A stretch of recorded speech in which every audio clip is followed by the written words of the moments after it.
Bismillahirrahmanirrahim. Assalamualaikum warahmatullahi wabarakatuh.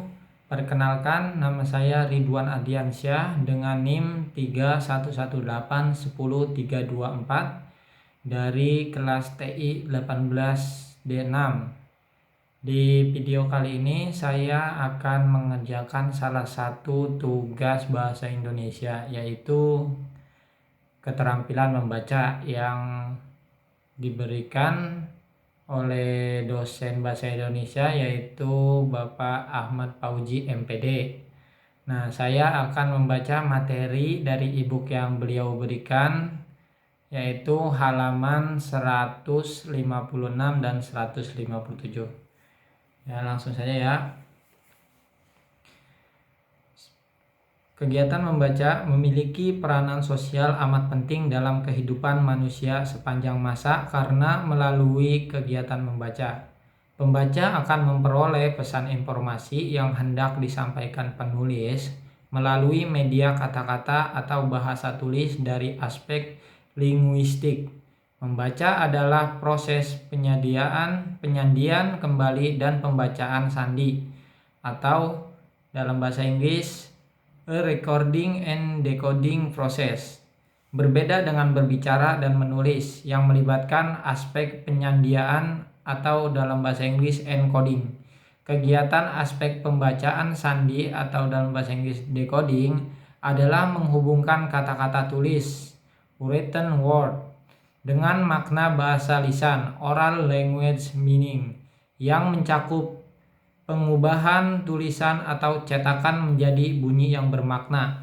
Tujuan utama dalam membaca adalah untuk mencari serta memperoleh informasi, mencakup isi serta memahami makna bacaan. Dalam kaitannya dengan kegiatan membaca, secara garis besar, terdapat dua aspek penting dalam membaca. Pertama, keterampilan yang bersifat mekanis atau dalam bahasa Inggris mechanical skill, yang berada pada urutan yang lebih rendah atau dalam bahasa Inggris lower order. Aspek ini mencakup pengenalan bentuk huruf, pengenalan unsur-unsur linguistik seperti fonem atau gropem, kata, frase, pola klausa, kalimat, dan sebagainya.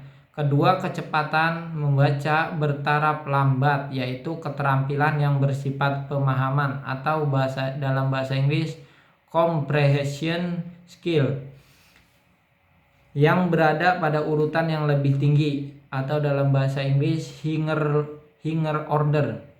Aspek ini mencakup memahami pengertian sederhana atau leksikal, gramatikal, retorikal, memahami signifikasi atau makna, evaluasi atau penilaian dalam kurung isi dan bentuk, dan kecepatan membaca yang fleksibel, yang mudah disesuaikan dengan keadaan. Banyak orang menghadapi buku atau bacaan lain dengan cara membaca dari awal sampai akhir. Melalui cara demikian, mereka beranggapan akan menguasai isi bacaan. Hal tersebut tidak benar. Mereka harus membaca berulang-ulang dengan menggunakan langkah yang strategis untuk menguasai dan mengingat bahan bacaan itu lebih lama. Usaha yang efektif untuk mengetahui dan mengingat lebih lama dapat dilakukan dengan 1.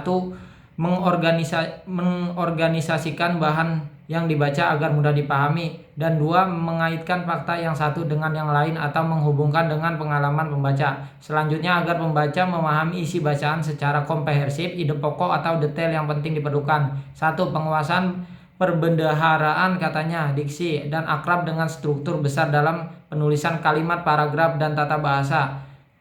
Dalam kurung Sodarso 1989.258. A. Teknik membaca SQ3R. Sudarso 1989-59 sampai 78. Sistem membaca SQ3R dikemukakan Perancis P. Robinson tahun 1941, merupakan sistem membaca yang semakin populer digunakan masyarakat. SQ3R adalah proses membaca yang terdiri atas 5 langkah: survei, question, read, recite atau recall, dan review. Langkah 1. Survei. Survei atau membaca adalah teknik mengenal bahan sebelum membaca secara lengkap. Dilakukan untuk mengetahui organisasi di ikhtisar umum yang akan dibaca dengan maksud untuk 1. Mempercepat menangkap arti, mendapatkan abstrak, 3. Mengetahui ide-ide yang penting. 4. Melihat susunan organisasi bahan bacaan. 5. Memperoleh minata atau perhatian terhadap bacaan. Dan 6. Memudahkan mengingat lebih banyak dan memahami lebih mudah. Sekian video kali ini. Terima kasih. Assalamualaikum warahmatullahi wabarakatuh.